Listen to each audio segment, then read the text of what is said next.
ሰላም የግሬድ 9 ስቱደንትስ እንዴት ናችሁ? በዛሬው ቪዲዮአችን የምናየው የግሬድ 9 ሂስትሪ ከባለፈው ቪዲዮአችን የቀጠለ ነው። በባለፈው ቪዲዮአችን የምታስታውሱ ከሆነ ዩኒት 6ን ጀምረን ነበረ።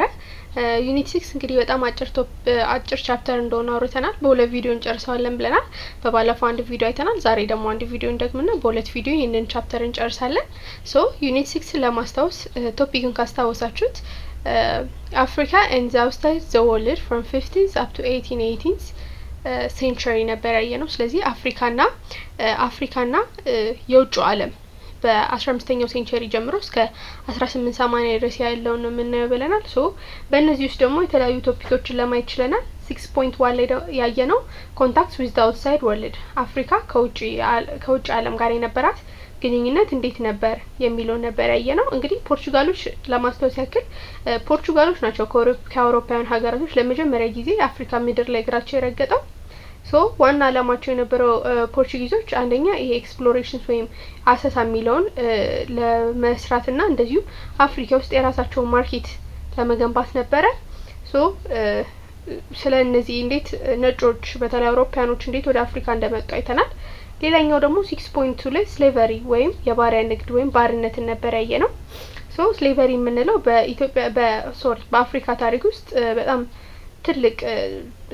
ትልቅ ሂስትሪ ያለው ነውና ትራፊክ ኢን ስሌቭስ ወይም የሰው ልጅን እንደመሸጥ ነበረ። እናም የተጀመረው በ15th ሴንቸሪ ወይም በ15ኛው ሴንቸሪ ላይ ሲሆን ፕራይመሪ ማርኬታቸው የነበረው ደግሞ ፕራይመሪ ማርኬት ፎር ኢንስሌቭድ አፍሪካንስ ደግሞ የነበረው ሳውዝ ዌስት ኤዥያ ነበረ። እናም ይሄንን አይተን ነበር ስለ ስሌቨሪ። ከዛ ደግሞ ስለ ትራንስ አትላንቲክ ስሌቭ ትሬድ የምንለው ወይም የትራንስ አትላንቲክ የባሪያ ንግድ የሚባለው ነው። እንግዲህ አሜሪካ በ1492 ከተመሰረተች ወይም ከተገኘች በኋላ ነበረ ለአትላንቲክ ስሌቭ ትሬድ መጀመር ምክንያት የነበረችው። ምክንያቱም የአሜሪካ መሬት ላይ ፕላንቴሽንስ ወይም ግብርና ለመጀመር እንደዚሁ ማይን ፊልድ ወይም ደግሞ ማዕድን ለማውጣት ስለፈለጉ ያንን ለማውጣት ደግሞ ግዴታ የሰው ጉልበት ሲያስፈልጋቸው ስለነበረ አፍሪካኖችን ማምጣት አስፈልጓቸው ነበር። ነገር ግን አፍሪካኖችን ከማምጣታቸው በፊት እዛው አሜሪካ ጋር ይኖሩ የነበሩ ኔቲቭ አሜሪካን ኢንዲያንስ የምንላቸው ወይም ሬድ ኢንዲያንሶችን ሲያሰሩ ነበር። ነገር ግን እነሱ በተለያዩ አውሮፓውያኖች ባመጡ ዲዚዝ በሽታና ሃርሽ ትሪትመንታቸው ወይም ከባድ የሆነ ትሪት ሲያደርጓቸው የነበረው ወይ ከባድ ስለነበረ መቋቋም አልቻሉትም ነበር። ከዛ በኋላ እንዲሁም አፍሪካኖችን ከማምጣታቸው በፊት ራሱ ዋይት ስሌቮች ወይም ነጭ ባሪያዎችን ከራሳቸው ሀገር በማምጣት ከስፔንና ፖርቹጋል ኤክስፖርት ማድረግ ጀምረው ነበር። ነገር ግን ነጮቹ አቅም አልነበራቸውም፣ ይሄን ሃርድሺፕ መቋቋም አልቻሉ ነበር። ስለዚህ ያላቸው አማራጭ ምን ነበረ? ጥቁሮችን ከአፍሪካ ወደ እዛ መውሰድና ለስሌቨሪ ወይም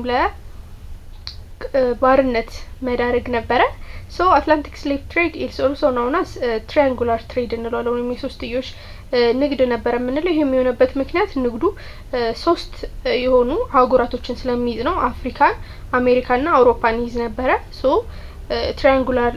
ስሌቭ ትሬድ ይሄን ይመስላል። በውስጡ የራሱ የሆነ ኮንሲኩዌንስ አለው፣ ኢፌክት አለው። ምን እንደሆነ እሱን አይተናል። ከዛ ደግሞ 6.3 ላይ ያየነው ደግሞ ሌጂቲሜት ትሬድ ወይም ህጋዊ ንግድ የምንለው ነው። እዚህ ላይ ደግሞ ያየነው for 2 or 3 centuries the slave trade dominated trade along the west coast መጀመሪያ ዌስት አፍሪካ ኮስት ላይ ለነዚህ ለሁለትና ለሶስት የሚሆኑ ሴንቸሪዎች በጣም የስሌቭ ትሬድ ዶሚኔት አድርጎ ነበር። ነገር ግን ቀስ በቀስ እየጠፋ መጣና ምን ተፈጠረ? ሌጂቲሜት ትሬድ የምንለው። የሌጂቲሜት ትሬድ ምንድነው? በአውሮፓና በአፍሪካ መርቸንቶች መካከል የሚደረግ ንግድ ነው።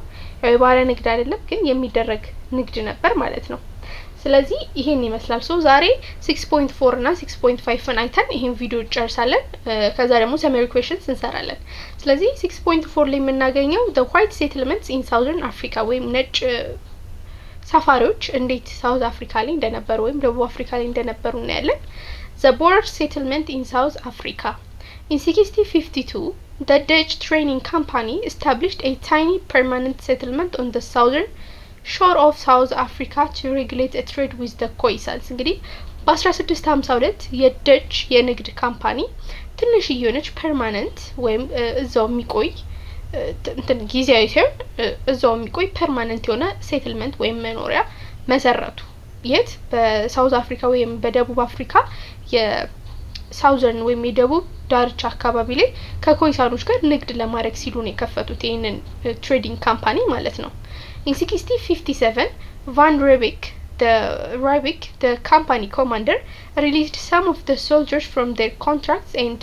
allowed them to set up their own business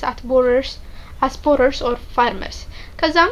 በ1657 ቫን ሪቤክ የተባለው የካምፓኒው ኮማንደር የነበረው released some soldiers from their contracts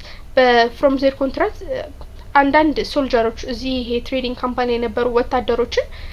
ምን እንዲያረጉ ፈቀደላቸው የራሳቸውን ቢዝነስ ኦን እንዲያረጉ እዚህ መሬት ላይ ማለት ነው as a farmer እንደ ገበሬ ሆነው ማለት ነው so the borers were provided with enslaved white west Africans እነዚህ ቦረሮች እንዲሁም እነዚህ ፋርመር እንዲሆኑ ወይም ገበሬ እንዲሆኑ የተፈቀደላቸው ሶልጀሮች እንዲሁም ከዌስት አፍሪካ ወይም ከምዕራብ አፍሪካ የመጡ ስሌቮች ሁላ ተሰጥቷቸው ነበር so the border settlements on the Khoisan grazing land directly lead to the first Khoi-Dutch war in the 1659 so እነዚህ ቦረር ሴትልመንቶች ወይም እነዚህ ገበሬዎች እንዲነግዱ ወይም ቢዝነሳቸውን ወይም ግብርናቸውን እንዲያካሂዱ የተፈቀደላቸው በዚህ በኮይሳኖች ግሬዚንግ ላንድ ላይ ወይም ደግሞ የኮይሳኖች የግጦሽ መሬት ላይ ነበር so ይህ ደግሞ ቀጥታ የመጀመሪያውን ኮይደጅ ጦርነት እንዲነሳ አድርጎታል መቼ በ1659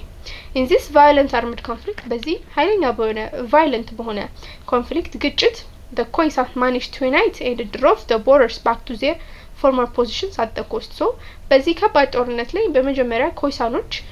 አንድ በመሆን እነዚህ ቦረሮችን ወይም ፋርመሮችን ከነበሩበት ቦታቸው አባረው ከያዙባቸው ቦታዎች ማለት ነው አባረው ድሮ ወደ ነበሩበት ኮስት ወይም ዳርቻ አካባቢ እንዲሄዱ አድርገውት ነበር በመጀመሪያው የኮይ-ደች ጦርነት ላይ in the second Khoi-Dutch war from 1673 up to 77 the natives could not win over the Dutch ነገር ግን በሁለተኛው የኮይ-ደች ጦርነት ላይ ከ1673 እስከ 77 ድረስ በነበረው ላይ ኔቲቮቹ ወይም ኮይሳኖቹ ማሸነፍ አልቻሉም ደቾችን ማሸነፍ አልቻሉም ማለት ነው the Khoisans also withdrew into the interior beyond the boundaries of border colonies እንዲሁም ኮይሳኖቹም እንዲሄዱ ነው የተደረጉት ከዛ ከይኖሩበት ከነበረው አካባቢ ላይ ማለት ነውና several groups of Khoisans were able to achieve some degrees of independence by moving extreme northern and south of the Orange River ነገር ግን አንዳንድ የኮይሳን ግሩፖች ወደዚህ ወደ ሰሜንና ወደ ደቡብ የኦሬንጅ ሪቨር በማምራት ጥቂትም ቢሆን ኢንዲፔንደንሲ ወይም ነጻነታቸው ማግኘት ችለው ነበር losing their economy and political independence to the Boers the Khoisans agreed to collaborate and work for the Boers as herdsmen and hunters እንግዲህ እነዚህ እንትኖች ኮይሳኖች ያላቸውን ፖለቲካም ሆነ ኢኮኖሚክ ኢንዲፔንደንሲ ወይም ነጻነታቸውን በቦረሮቹ ተነጥቀዋል ስለዚህ ያላቸው አማራጭ ኮይሳኖቹ ከቦረሮቹ ጋር አንድ ላይ ኮላቦሬት አድርገው አንድ ላይ ተስማምተው አንድ ላይ መስራት ነው ያላቸው አማራጭ በመሆኑ ከነሱ አንድ ላይ በመሆን አንዳንዴ እንደ ከብት ያደልቡላቸዋል እንደ ሃንተር ወይም ደግሞ እንደ አዳኝም ሆነው ያገለግሏቸው ጀመር ማለት ነው so they therefore retained some access to land በዚህ የተነሳ ትንሽም ቢሆን መሬት ማግኘት ችለው ነበር orphaned Khoisan children were an additional source of labor for the Boers ሌላኛው ደግሞ ለቦረሮቹ እነዚህ ለነደቾቹ ማለት ነው የኮይሳን ልጆችን በጉዲፈቻ በመውሰድ እንግዲህ ልጆቻቸውን አንዳንድ የጉልበት ምንጭ ነበር ይጠቀሙባቸው የነበረው ማለት ነው as a result of the Dutch success the Khoisan lost their material resource political rights language and other aspects of their cultural identity እንግዲህ as a result of Dutch success እንግዲህ ደቾቹ መተው መሬታቸውን ወስዶባቸዋል አሸንፈዋቸዋል በመሆኑም ያላቸው አማራጭ ምንድነው ኮይሳኖች መተው ስላሸነፏቸው ኮይሳኖቹ ያላቸው ማቴሪያል አጥተዋል ፖለቲካ ስልጣን አጥተዋል ቋንቋቸውን አጥተዋል ያላቸው የራሳቸው ባህል ማንነቱን ሁሉ አጥተዋል as a result they began to adopt the Dutch language and culture በዚህም የተነሳ የደቾችን ቋንቋና ባህል መጠቀም ጀመሩ ማለት ነው they even served as a border commanders against their own peoples of Khoisans in some cases even እነዚህ ቦረሮቹ አንዳንዴ እንደ ኮማንደር ሆነው የራሳቸው ህዝቦች ጦሳንስ የሚባሉ ህዝቦቻቸው ላይ ሁላ እንደ ኮማንደር እንደ አዛዥ ሆነው በአንዳንድ ጉዳዮች ላይ ያገለግሉ ነበር ማለት ነው through contacts and minor conflicts in the first decades of 18th century the actual violence between Khoisans and the trade Boers began as the settlers moved into the fertile grazing lands of Zuurveld in the 1770s ባንዳንድ ኮንታክትስ ወይም ግንኙነትና በጣም ትንንሽ በሆኑ ኮንፍሊክቶች በመጀመሪያው በ18ኛው ሴንቸሪ ላይ ትንሽ ግጭት ተነስቶ ነበር በማንና በጦሳንና በቦረርስ በሚባሉት ነበር የተጀመረው ቢጋንስ as settlers moved ይሄም የተጀመረው settlers moved in the fertile grazing lands of the world in the 17th እነዚህ ቦረርስ የሚባሉ ህዝቦች ይሄ fertile ወደ ሆነው grazing land ወይም ለምለም ወደ ሆነው የዙሩር ወርልድ የሚባል መሬት ላይ መሄድ ሲጀምሩ ነበር እንቅስቃሴ ማድረግ ሲጀምሩ በ1770 ማለት ነው so the Tosans had more population than the Khoisans and closely knit social organization እንግዲህ እነዚህ ጦሳኖቹ ከኮይሳን የበለጠ ከፍተኛ የሆነ ህዝብ ቁጥር አላቸውና በደንብ በዘርም ቢሆን ክሎዝሊ ጥብቅ የሆነ ወይም ቅርብ የሆነ ኦርጋናይዜሽንስ ወይም ግንኙነት ነበራቸው ማለት ነው they were therefore a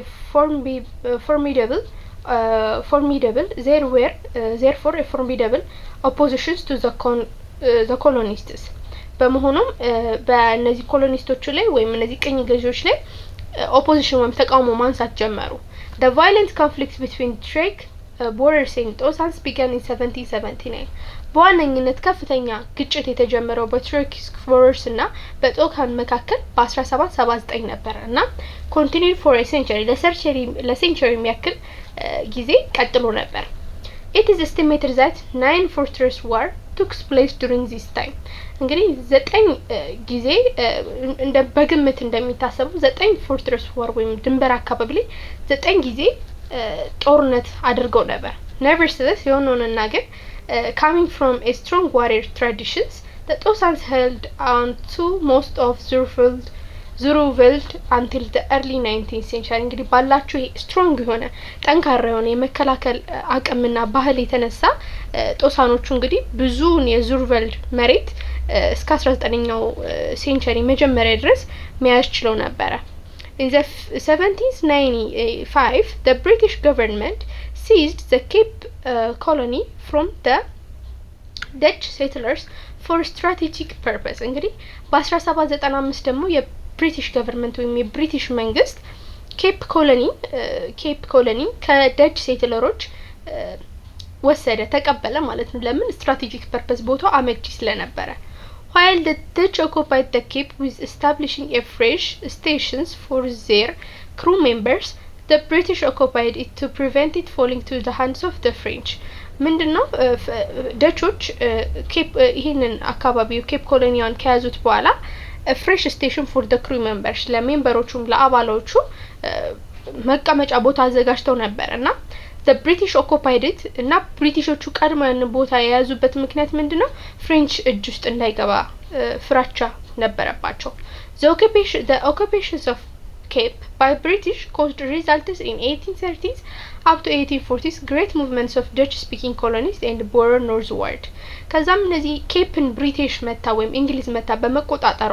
በ1530 እና በ1540 በጣም ከፍተኛ የሆነ እንቅስቃሴ ዳች ቋንቋ ተናጋሪዎችና እነዚህ ቦረሮች ወደ ሰሜኑ ክፍል እንዲሄዱ አደረጋቸው ማለት ነው እና from 1880s እስከ 1818 እና እስከ 1819 the British also cleared the Tosan from the Zurveld around areas pushed them further back beyond the Kishkima river ከዛም ከ1818 እስከ 1819 ድረስ እንግዲህ ብሪቴኖቹ ጦሳን ይዘውት የነበረው ቦታ ይሄ ዙርቨልድ የነበረውን ቦታ ወሰዱ ከጦሳኖች በመውሰድ ወዴት ገፋቸው ወደ ኪስኪያማ river ወደሚባለው ቦታ ነው የገፋቸው ማለት ነውና the strength of the white settlers in the newly conquered area of the Tosan grew in 1829 with the settlements of 500 British immigrants እንግዲህ white settlers በጣም ይሄ ጦሳኖቹ የሚኖሩበት ቦታ ላይ በጣም ነጮቹ እነዚህ ነጭ ሰፋሮች በጣም እየበዙ መጡ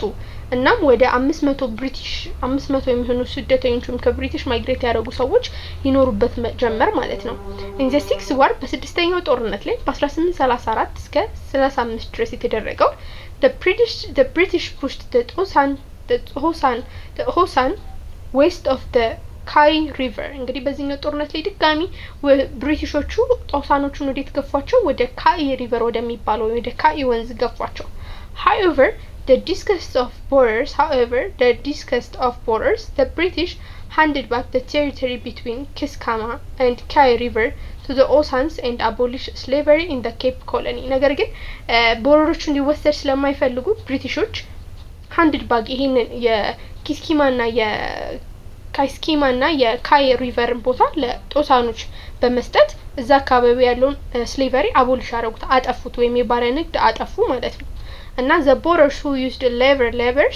slave laborers were irritated by the British policy which favored the natives ከዛም ቦርደሮቹ ወይም ዶቾቹ ግን በጣም ተናደው ነበር ምክንያቱም ይጠቀሙት የነበረው የስሌቭ ሌበርን ወይም የባሪያ ጉልበትን ስለነበረ ብሪቲሾች ደግሞ በተቃራኒው ኔቲቮቹን ወይም እዛ አካባቢ ይኖሩ የነበሩትን ሰዎች እየጠቀሙ ስለሆነ በጣም ተናደዱ ማለት ነው so the boarders left the Cape area from 1835 and moved to the north with what is known as the Great Trek for the following reasons ስለዚህ ቦርደሮቹ ምን አደረጉ ኬፕ ቦታውን በ1835 ለቀው ወደ ሰሜኑ ቦታ ሙቭ አረጉ ሄዱ ማለት ነው ተሰደዱ እና ያ ቦታ ግሬት ትሬክ ይባላል እንደዚህ ያረጉበት ምክንያቶች ደግሞ አላቸው የመጀመሪያው as a result of the law that give native Africans and colored freedoms አንደኛ ምንድነው as a reaction to the law that give native Africans and the colored freedom ለአንደኛው ለኔቲቭ አፍሪካኖች ወይም እዛው አካባቢ ለሚኖሩ ለነበሩ አፍሪካኖችና colored ወይም የከለር ነጻነት ተሰጥቶ ስለነበረ ነው ይሄ የወጣው ህግ reaction ወይም ምላሽ ለመስጠት ሁለተኛው ደግሞ as a sign of opposition to the new idea of equality between blacks and white ሁለተኛው ደግሞ ልክ opposition በነጮችና በጥቁሮች መካከል እኩልነት የሚለው ሐሳብ አይዲያ በመምጣቱ ልክ ለሱ ተቃውሞ ማሳያነት ነበር ከዛ አካባቢ የተሰደዱት ማለት ነው so in the late 1830s several thousand border families and their servants trekked the northwards from the eastern cape so በ18 ወደ መጨረሻው ወደ 1830 አካባቢ ላይ የተለያዩ በሺዎች የሚቆጠሩ ቦርደር ፋሚሊስ ወይም የቦርደር ቤተሰቦች እና የነሱ ሰራተኞች ወደ ኖርዝ ዋርድ ከኢስተርን ኬፕ ማለት ነው ወይም ከምስራቁ ኬፕ ኮሎኒ ተነስተው ወደ ሰሜኑ በኩል ተሰደዱ ማለት ነው so 6.4 ላይ ያየነው ይሄን ይመስላል መጨረሻው የዚህ ቶፒክ ደግሞ ነው 6.5 ላይ European explorers and missionaries ነው የምናገኘው despite the century of coastal trading contacts Europeans were still incredibly ignorant of Africa its peoples and the history despite the century of coastal trading contract እንግዲህ ይሄ centuries of coastal trading contacts centuries of coastal training contact ከነዚህ ስካውን ሲያደርጓቸው ከነበሩ ኮስታል ትሬዲንግ ወይም የንግድ ኮንታክቶች ውጪ አውሮፓውያኖች ስትሪንግ ኢንክሬዲብሊ ኢግኖራንስ ኦፍ ስለ ምንም እነዚህ ግንኙነቶችን ቢያደርጉም እንኳን ዩሮፒያኖች ስለምንም ስለ አፍሪካ ህዝብና ታሪክ ምንም የሚያውቁት ነገር አልነበረም the movement for the abolition of the slave trade provided stimulus for a revival of European interest in Africa ከዛም በኋላ movement abolition of slave trade ወይም ይሄ የባሪያ ንግድ ለማጥፋት በተደረገው እንቅስቃሴ አውሮፓውያኖች ሞር ወደ አፍሪካ መጥተው እንዲያዩ ኢንተረስት አደረባቸው between 1780s and 1870s many European explorers traveled to the heart of Africa in attempt to rectify their ignorance of the continent ምንድነው ከ1780 እና 1870ዎቹ ላይ many Europeans በጣም ብዙ አውሮፓያን ኤክስፕሎረሮች ወይም አሳሾች ወደ አፍሪካ መካከለኛው ክፍል በመምጣት ስለዚህ ኮንቲኔንት ወይም ስለ ሀገሪቷ ያላቸውን ኢግኖራንስ ወይም አለማወቅ ለማስተካከል ተነሱ ማለት ነው European explorers to Africa እንግዲህ አውሮፓያን አሳሾች ወደ አፍሪካ before the 1850s were usually portrayed by historians as motivated by spirits of pure unbiased and scientific inquiry እንግዲህ እነዚህ ኤክስፕሎረሮች European explorers ወደ አፍሪካ ሲመጡ before 1850s ከ1850 በፊት very usually portrayed by historians as motivated by ብዙ ጊዜ ከ1850 በፊት የነበሩት historians ሲመጡ motivated pure የሆነ spirit ወይም ንጹህ የሆነ መንፈስ ይዘው ነበር አምቢያዝድ በዛ ላይ ደግሞ መድሎ ያልተሞላበት እንዲሁም ሳይንቲፊክ ኢንኩሪና አዲስ ነገር ስለ አፍሪካ ለማወቅ ነበር የሚመጡትና many of them might see themselves in that light እና ብዙዎቹ በዛ ነው ራሳቸው የሚመለከቱት others were attracted by the sense of adventure desire for fame or pose አንዳንዶቹ ደግሞ sense of adventure ይሄ የአንድን አካባቢ ሄደው ለመጎብኘት desire for fame ለምንድነው ለእውቅና እና ለነዚህ ነገሮች ሲሉ ነው የሚመጡት however the motives of those who financed the journey praised their discovery and devotedly read their books were the chance of more significant trading profit in the future of course much of Africa remained to be mapped but European explorers were generally direct agents for colonial expansions of course ብዙ የአፍሪካ ክፍል much of Africa remained to be mapped ብዙዎቹ የአፍሪካ ክፍሎች remained to be mapped ማፕ ያልተደረጉም አሉበት ማፕ የተደረጉም አሉበት European explorers ነገር ግን አውሮፓውያን አሳሾች generally በአጠቃላይ ዳይሬክት ኤጀንቶቻቸው ወይም የማንን እርዳታ በማግኘት ነው ወደ አፍሪካ የሚመጡት agents of colony ለአውሮፓውያን explorers were generally direct agents of colonial expansion ይሄ ቅኝ ግዛት መስፋፋት ዳይሬክት ኤጀንቶች ናቸው ማለት እነዚህ አውሮፓውያን አሳሾች ወደ አፍሪካ መጥተው ባያስሱ ይሄን ቦታ ባያውቁት ተምረናል አይደለ ኮሎኒያል ኤክስፓንሽንስ ግሬድ 10 ላይ ተማሩታላችሁ አይ ቲንክ ስለ ኮሎኒ ምናምን ግሬድ 9 ላይ አይ ዶንት ኖ ተማሩት ብቻ ይሄ ስለ ቀኝ ግዛት ካስታውሳችሁ እንደውም በጣም ብዙ ለአፍሪካ ሀገራቶች እንደውም ለመያዝ መጀመሪያ እነዚህ አውሮፓውያን ኤክስፕሎረሮች ነበሩ ወደ አፍሪካ የሚመጡት የነበሩት ለምሳሌ አሁን የኮንጎ ቤዝንን የቤልጂያን ንጉስ የኮንጎ ቤዝንን መጀመሪያ የሆነ ሰውዬ በመላክ ነበር ያንን ቦታ መጀመሪያ ኤክስፕሎረር አሳይቶት በአሳሽ ነው ታይቶ ከዛ ተመልሶ ለንጉሱ በማሳወቅ ያንን ቦታ ኮሎኒ ወይም ቅኝ እንዲገዛ የሚያደርጉት ስለዚህ ኤጀንቶች ናቸው አገናኝ ናቸው ከዚህ ኮሎኒያል ኤክስፓንሽን ወይም ለዚህ ቅኝ ግዛት አስፋፊዎች ነበሩ ማለት ነው ሶ the Roman Catholic Christian missionaries from Portugal closely followed the early Portugal coastal penetrations of tropical Africa እንግዲህ የሮማን ካቶሊክ ክርስቲያን ሚሽነሪዎች ወይም ሰባኪዎች ከፖርቹጋል closely followed the early from Portugal closely followed the early Portuguese coastal penetrations of tropical Africa እንግዲህ ፖርቹጋሎች መተው ወደ ትሮፒካል አፍሪካ ክፍል ሲስፋፉ አንድ ላይ ነበሩና in the late 15th and 16th centuries Catholic missionaries were sent to Africa to convert several African rulers እንግዲህ በመጨረሻው 15ኛው ሴንቸሪና በመጀመሪያው 16ኛው ሴንቸሪ ላይ ብዙ የካቶሊክ ሚሽነሮች ወደ አፍሪካ በመላክ የአፍሪካ መሪዎችን ወደ ካቶሊክ እንዲለውጡ ይላኩ ነበር these rulers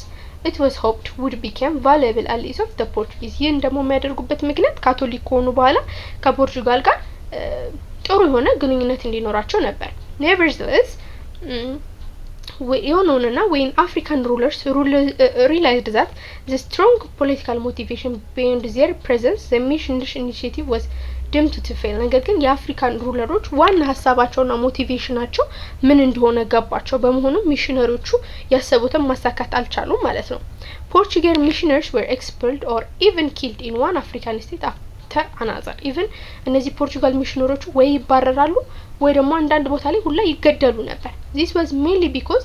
they and their handful of converts offered a direct challenge to establish a political and religious order ምክንያቱም ይሄ ሆነበት ምክንያቱም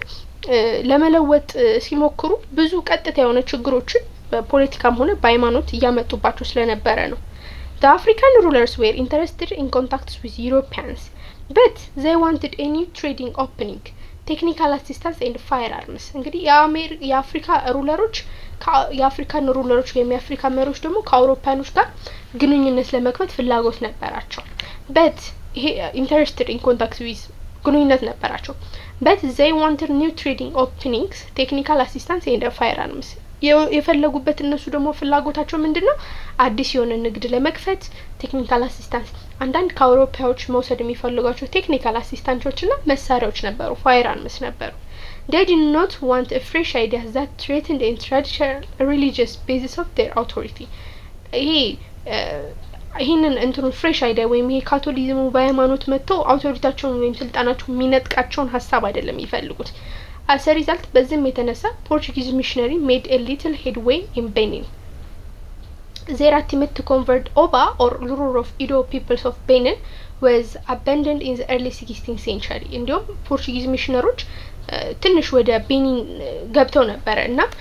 ኦባ ወይም የቤኒን መሪ የነበረው ሩለር ኦፍ ኢዶ የኢዶ ህዝብ መሪ የነበረው ወይም ቤኒን ማለት ነው ቤኒን ኦባ ነበር የሚሉት መሪያቸው ለመለወጥ ሞክረው ነበር ግን አልተሳካላቸውም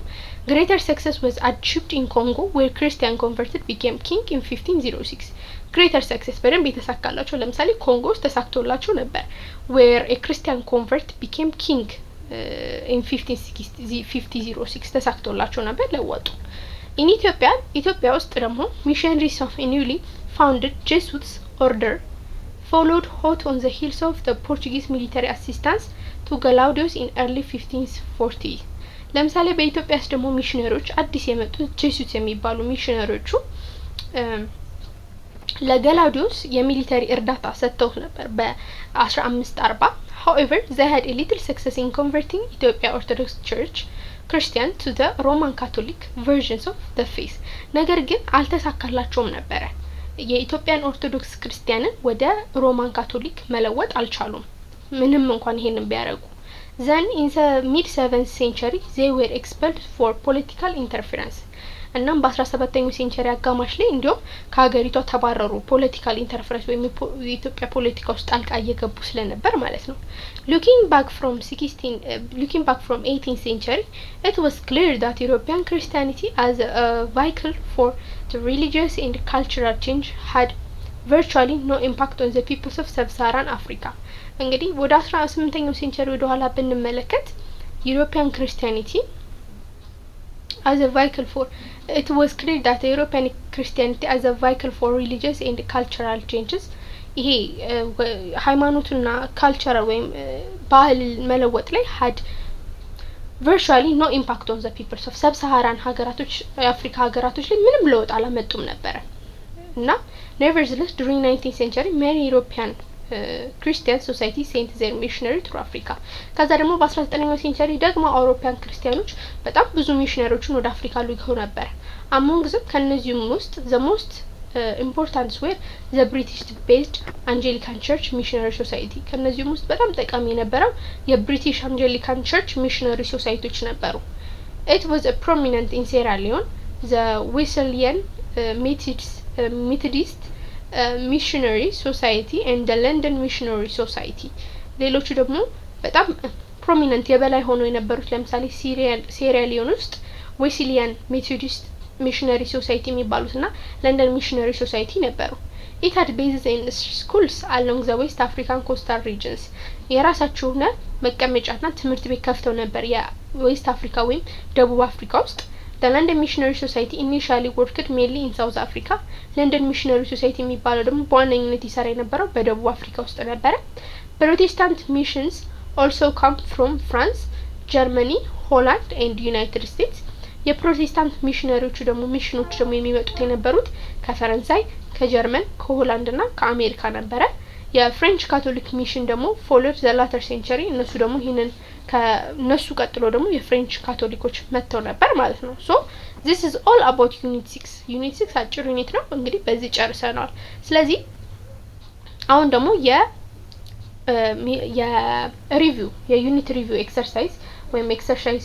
ኩዌስችን ሰመሪ ኩዌስችኖችን እንሰራለን so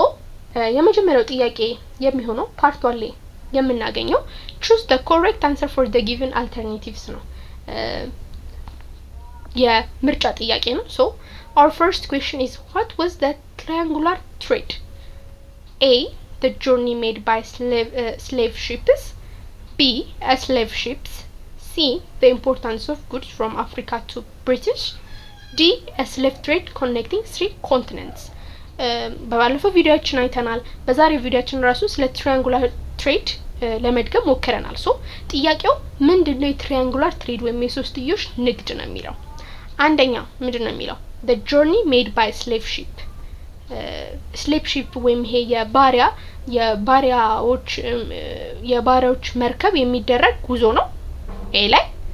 ኖ አይደለም ቢ ላይ a slave ship ወይም ደግሞ የባሪያዎች መርከብ አይደለም ሲ importing of goods from Africa to British ምንድነው ደግሞ importing of goods from Africa to British ይሄኛው ደግሞ ከብሪቲሽ ወደ አፍሪካ እቃ ማስገባት ነው አይደለም ዲ ላይ ደግሞ ምንድነው a slave trade connecting 3 continents የባሪያ ንግድ 3 አህጉራቶችን የሚያገናኝ yes መልሱ ዲ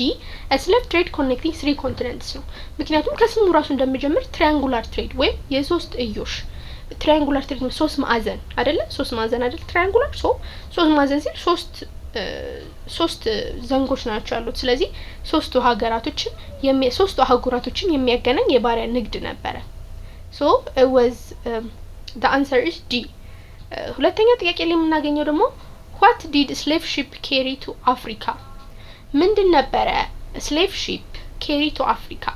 የslave ship ወይም የባሪያ መርከብ ምንድን ነበር ከአፍሪካ ይዞ የሚሄደው ወደ አፍሪካ የሚያመጣው ወደ አፍሪካ የሚያመጣው ስንል A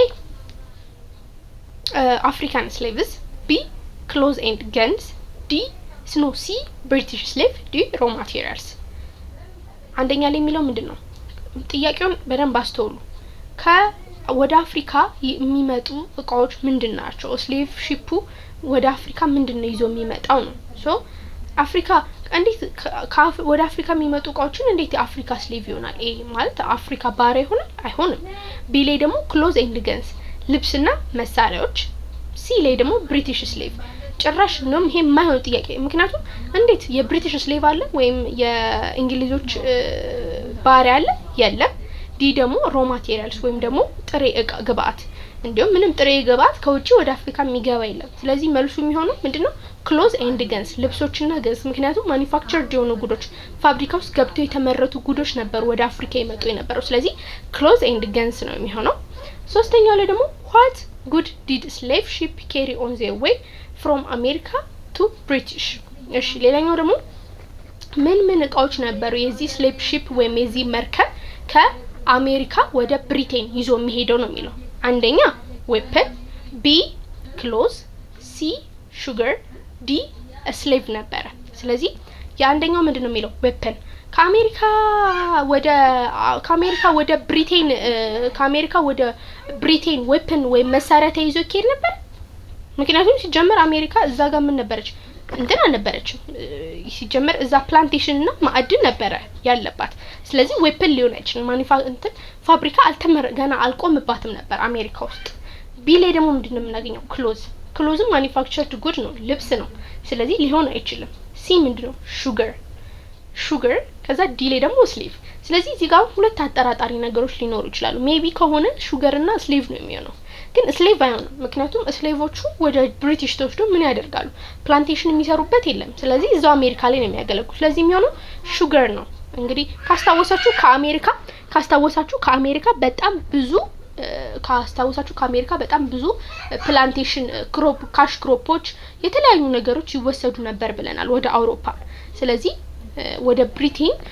ተይዞ ሲኬድ የነበረው ሲ ላይ ያለው መልስ ወይም sugar ነው የሚሆነው ማለት ነው አራተኛው ጥያቄ ምንድን ነበር how were slaves captured in Africa እንዴት ነው ስሌቮች ከአፍሪካ ወይም ባሪያዎች ከአፍሪካ ተይዘው የሚሄዱ የነበሩት አንደኛ a white settlers raided inland the captured new slaves B white Europeans fought wars against African kingdoms C most slaves were sold by other Africans D all of the above so A ላይ ምንድን ነው የሚለው white slaveሮች ወይም white እነዚህ ባሪያ ነጋዴዎች ኒው አዳዲስ ስሌቮችን ወይም አዳዲስ ባሪያዎችን ይዘው ለመምጣት ይሞክራሉ ነው ያረጋሉ ነው ካፕቸር ያረጋሉ ነው ቢ ላይ ደግሞ ምንድነው የሚለው ያንደኛው አይሆንም ግልጽ ነው ቢ ላይ ደግሞ white Europeans fought war against African kingdoms ይሄም አይሆንም ከአፍሪካኖች ጋር ጦርነት አድርገው ነበር አይሆንም ይሄም ሲ ላይ ደግሞ ምንድነው የሚለው most slaves were sold by other Africans ካስታወሳችሁ ብዙዎቹ ስሌቮቹ ባሪያዎች ሲሸጡ የነበረው በራሳቸው በአፍሪካኖች ህዝቦች ነበር በአፍሪካ ነጋዴዎች ካስታወሳችሁ ስለዚህ መልሱ ሲ ነው የሚሆነው አምስተኛው ጥያቄ ደግሞ ምንድነው what happened to slaves when they arrived in Caribbean ስሌቮቹ ምንድነው የሚሆኑት ካሪቢያን ከደረሱ በኋላ ነው የሚለው እንግዲህ እነዚህ ከአፍሪካ የሚወሰዱት ካሪቢያን ጋር ሲደርሱ ምንድነው የሚደረጉት አንደኛ they were put up for auction B they were immediately sent to work C they were sent to slave factory D they were sent back to their countries ይላል አንደኛው ምንድነው ቀጥታ ወደ ጨረታ ወይም ጨረታ ላይ ይቀርባሉ ዩስ ጨረታ ማለት ነው auction means ጨረታ or ሐራጅ ነው ስለዚህ ጨረታ ላይ ይቀርባሉ B they were immediately sent to work ዝም ብለው ይዟቸው ወዲያውኑ ወደ ስራ ውስጥ ነው የሚከቷቸው C ላይ ደግሞ slave factory ወይም የባሪያ ፋብሪካ ውስጥ ይከቷቸዋል ይላል D ላይ ደግሞ they were sent ወደ ሀገራቸው ይመለሳሉ በዋነኝነት የማይሆነው D እንደሆነ እናውቃለን ወደ ሀገራቸው ይመለሱ so እዚህ ጋር አጨቃጫቂ ኤም ቢም ሲ የሚሆንበት ሲ አይሆንም የስሌቭ ፋክተሪ አይወሰዱም ሞር ሁለቱ ያጨቃጭቃሉ ኤ እና ቢ they were immediately sent to work ወደ ስራ ይወሰዳሉ ወይስ ጨረታ ይቀርባሉ ነው የሚለው the answer will be they were put up for auction ወይም ለጨረታ ይቀርባሉ ይሄንን በባለፈው ርዕሳችን ላይ መጻፋችሁ ላይ አይኑ ነው ግን ብዙ ጊዜ በታሪክም አይታችሁ ከሆነ ሙቪ ላይ አይታችሁ ከሆነ መጽሐፍ አንብባችሁ ከሆነ ብዙ ጊዜ ጨረታ ላይ ቀርበው ነበር የሚወሰዱት መጀመሪያ ካሪቢያን ላይ ነበር የሚወሰዱት ሶ ኤ ነው የሚሆነው ማለት ነው ስድስተኛው ላይ ደግሞ ጥያቄው ምንድነው የሚለው where was the slave cost a slave cost ምንላት ማነች ወይም የባሪያው ኮስት ምንላት ማነች ይሄንን አውርተናል ዌስት አፍሪካ ነች ወይም ደቡብ አፍሪካ ቢ ነው የሚሆነው መልሱ ማለት ነው short answer እናገኛለን መጨረሻ ላይ እንግዲህ discuss briefly the consequence of slave trade transatlantic slave trade ወይም ይሄኛው triangular slave trade ያመጣው consequence ወይም ችግር ምንድነው ነው የሚለው እንግዲህ በጣም ብዙ ነገሮችን አምጥቷል አይደለ በጣም ብዙ ነገሮችን አምጥቷል ብለናል በጣም ብዙ ነው ከነሱ ውስጥ ካስታወሳችሁ እንግዲህ አንደኛ includes severe depopulation and social disruption in the part of Africa እንግዲህ አፍሪካ ውስጥ በጣም የከፍተኛ የሆነ የህዝብ ቁጥር እንዲቀንስ አድርጓል የማህበረሰብ ህይወት እንዲበጠበጥ አድርጓል እና ደግሞ ይሄ the development of racist ideology to justify slavery ይሄ ምንድነው ዘራኛነት ራሱ አይዲዮሎጂውም እንዲስፋፋ አድርጎታል በዛ ላይ የአፍሪካ ይሄ ኮንትሪቢዩሽን የአፍሪካ ኢኮኖሚ ግሮዝ እንዲወድቅ አድርጓል በተቃራኒው ደግሞ የአሜሪካ እንዲያድግ አድርጓል ስለዚህ በጣም ብዙ ኮንሲኩዌንስ ነው አይተናል ወደ ኋላ ተመልሳችሁ መጻፋችሁ ላይ ማንበብ ትችላላችሁ what is legitimate commerce ምንድነው የሚለው ያው ይሄኛውም ቀደም አውርተናል ከባሪያ ንግድ የሚለይ ነው ይሄ በአውሮፓያኖችና በአሜሪካኖች መርቸንቶች መጋገር የሚደረግ ንግድ ነበረ ሶ